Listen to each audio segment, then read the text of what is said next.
Hi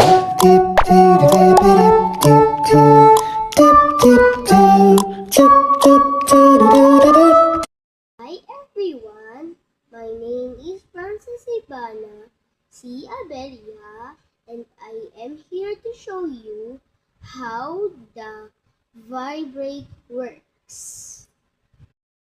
I have here a Tupperware that has a rubber.